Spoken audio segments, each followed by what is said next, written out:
Hey, what's up, fam? Noelle, once again, concreting herself as the best female lead within the weekly Shonen Jump magazine.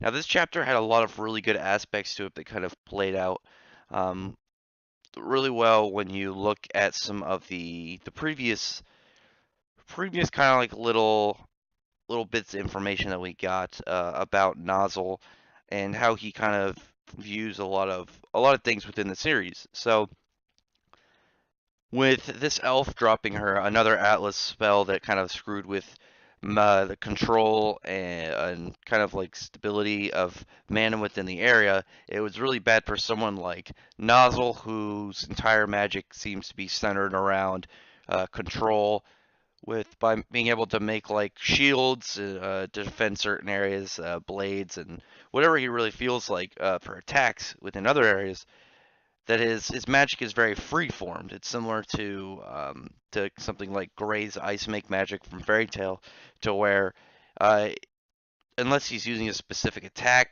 it looks like he can just kind of create any shapes that he can think of because it's really a shapeless ability that he's crafting it into specific things. And then obviously, like I said, he's got spells that do specific things, but otherwise he's much more about kind of like precision control and like stability, like I said. And in this case, you see him like trying to make his shields, but they're kind of like all gooey because they're not as dense as they are usually. They're harder to kind of keep shape, and that's what's getting kind of rough for him. And this is actually kind of cool for Noelle because Noelle is like, what would everyone do? What would Asta or the Black Bulls or whoever would be in a situation that could figure out a way out that she knew of. But it really just came down to herself because she's like, well, controlling mana in this space right now is too difficult, but I don't need to control it because they're in a confined space. God, I was saying conspined, no, confined space, and she just kind of put her wand away and unleashed like this big kind of like big open torrent of water to where it just filled up the room, and the elf was like, I'm either gonna have to undo this or figure out how to get rid of this water or drown, which within that amount of time, Nas was able to, form up his normal like that like Mercury dome that he has and attack the elf and kind of, I'd say, incapacitate her for a moment, and that kind of ends up being I'd say the folly of Nozzle and really the whole crew in that situation of the Silva family. Because for one, I thought this was really well handled, and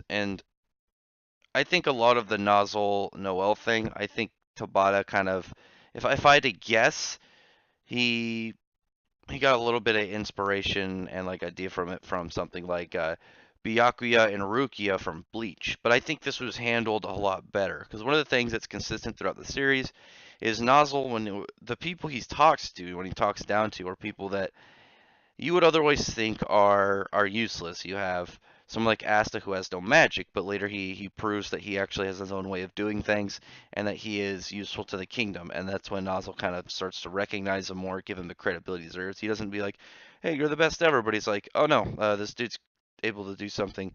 Here, let me help you. Let me do whatever." Like when he used the magic tool to help Asta and Krug like get better partway into this arc.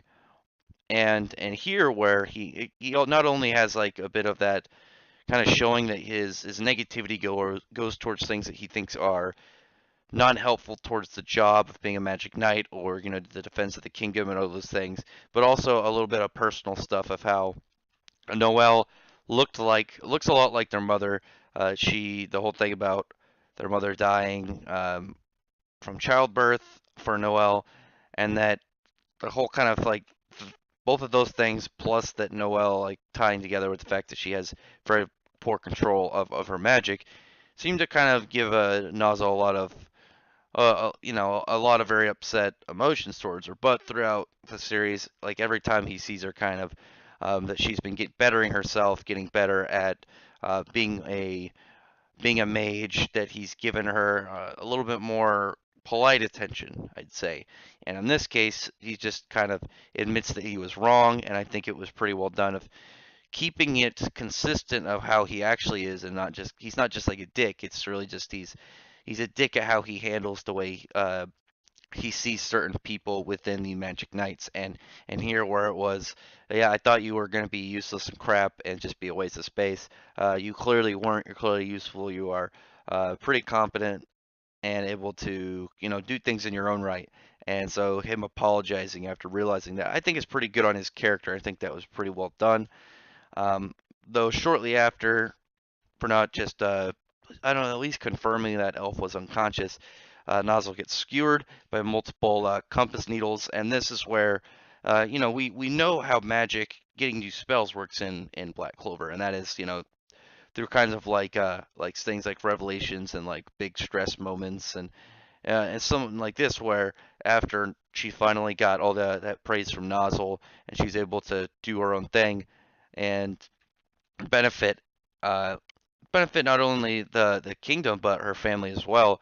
And then the stress of potentially them all dying and not being able to protect the kingdom, unlocking the new spell. And I actually got luckily I actually prepared this time. I got the panel of Noelle's mother. I think her name is pronounced Ashi, Alsi or something. I need to look at the official translations for this one, but there are many similarities between her mother's version of the spell and Noelle's version. You can still look at certain things like obviously water and silver. I don't need to go into those things that make them different, but the shape of the shape of the lance, the shape of the wings on kind of like the back of the the shape of the dress itself, the shape of like part of the leggings. I actually really like that I noticed the clover on Noelle's on her torso of the armor, which is pretty cool. The three-leaf clover for obviously the Clover Kingdom. But it was good to see it having kind of this pass-on version of her spell, but in her own kind of right. And I think this is going to be cool next week to see what exactly Noah's capable with this. And I'm hoping also that it's much more of a glimpse at what she's going to be capable kind of spell, and she's not going to be able to use it all the time. I'm guessing it's going to be OP, and she's going to be able to use it to beat this elf. Now that she's like I have to condense her water into this sick badass looking like aquatic suit of magic armor. It's gonna be cool. I'm excited to see what she's gonna be able to do with this. I'm guessing she's gonna be like much closer to people like Asta and with this on, and she's already got all this hype on her already. It's gonna be interesting to see. I'm hoping that she just doesn't be able to keep it forever and stay like super OP, but we will see. Anyways, tell me in the comments what you think about this. Yeah, Noelle just keeps being awesome. She keeps proving why Black Clover is, in my opinion, the best manga within the Weekly Shonen Jump magazine right now, and she is the best female lead within Weekly Shonen Jump as well. If you like my content, check out my other videos and mostly manga stuff. Fairy Tail Eden Zero Black Clover and soon to be Radiant comes out this weekend. The anime that is based off of the first official French manga, and that's going to be really exciting. If you're subscribed to my channel already, thank you very much. If you aren't, I'd appreciate it if you would subscribe. But otherwise, thank you very much for listening. Bye.